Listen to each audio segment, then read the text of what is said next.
Today we'll be going over an injury update for Sasha Banks, more rumors on Brock Lesnar and Roman Reigns' story, latest with Becky Lynch, and much more.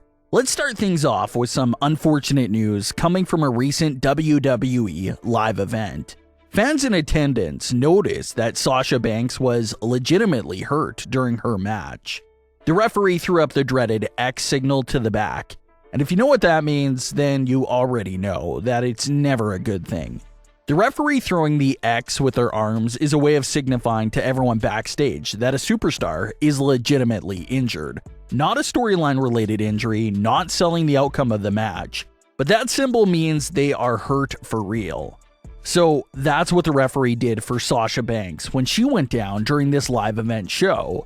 It was a match with Charlotte Flair. No one knows exactly where the injury occurred at during the match, but thanks to a fan recorded footage of the match, some fans seem to have found the possible moment of the injury.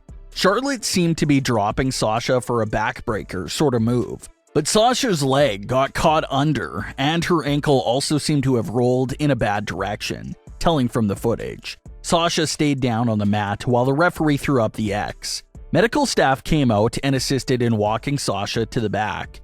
She was unable to walk under her own power following this injury. So it definitely had some fans extremely worried and terrified. It looked bad. It looked like a knee or lower leg injury, but hopefully it turns out that it was just a light tweak and/or sprain, and she was able to bounce back in a few weeks.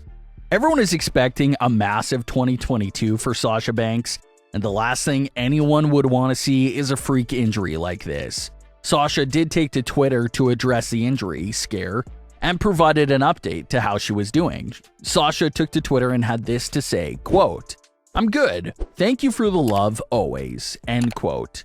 Despite how bad it looked and how she wasn't able to walk after the match, Sasha is saying that she's all good.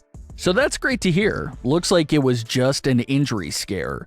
But thank goodness it was nothing serious, nothing that requires surgery.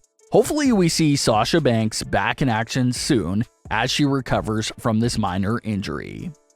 So following day one and all the twists and changes that the show had, we had a lot of questions about the future of Roman and Brock's story. Is it over with, or will we still revisit it?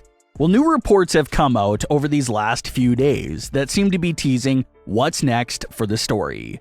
According to these reports, WWE's WrestleMania plans for Brock and Roman were unaffected by the day one change. The report also goes on to say that, if anything, the changes have just enhanced the story even more. So assuming that is true, that sounds very interesting. What could it mean? Sounds like this could possibly turn out to be similar to the World Champion vs. World Champion fan theory that we talked about a few days ago. Had Roman not missed the show, maybe Brock just defeats Roman for the Universal title, and then Roman would have gotten his rematch at WrestleMania, leading to that main event.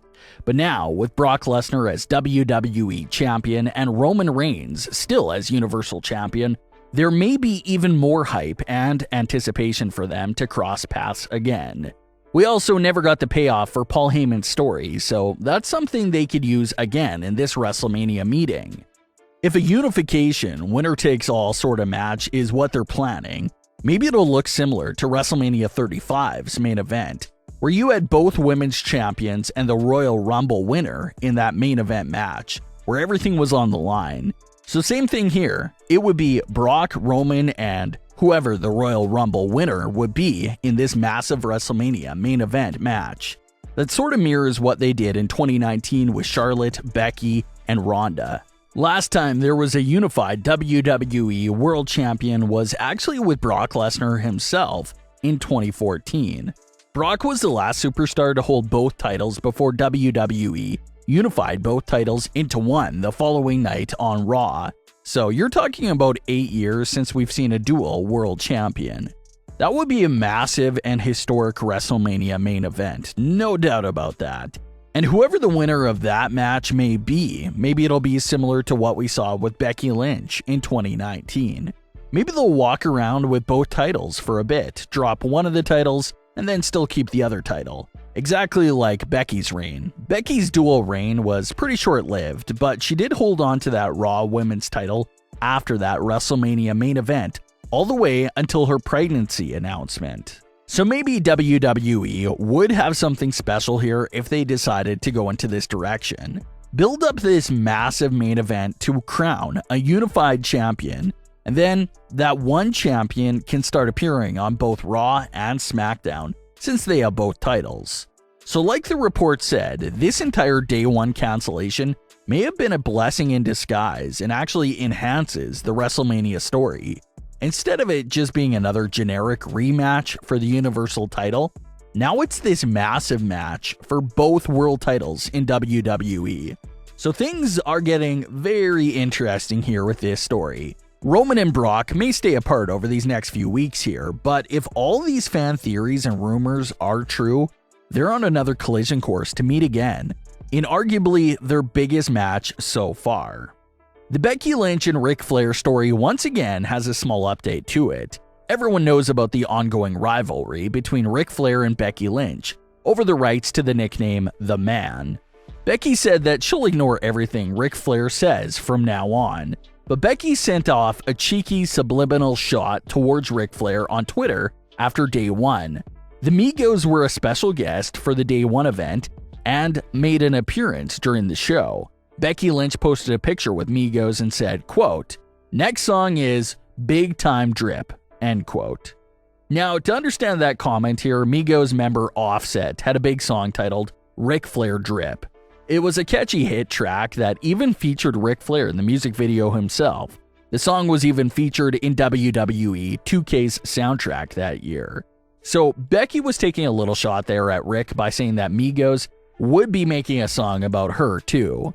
Ric Flair loves jumping at Becky Lynch for any little thing, so he took the bait and responded in a tweet himself and had this to say, quote, "The mood is night and day, one's real and one's make-believe. She's big time, but there's no drip, and there never will be, and I thought she was the man. But I guess not, because they don't own it. Ha! When are you going to give up, Becky Lynch? You're so far behind," end quote. Strangely enough, Ric Flair deleted that tweet shortly after posting it. WWE has stopped using the Man nickname for Becky Lynch. She's now going with Big Time Bex as her main nickname. But was the nickname changed because it's just a new era for the character, or was it changed because of the Ric Flair situation? It's not crystal clear, but according to Ric Flair, they stopped using it because he has the rights. So this is one of those stories that will never end. We'll definitely hear more of those too in the future for sure. But what are your thoughts on today's stories? Leave your comments below. Don't forget to subscribe with all notifications on, and leave a like if you enjoyed. Thanks for watching, guys.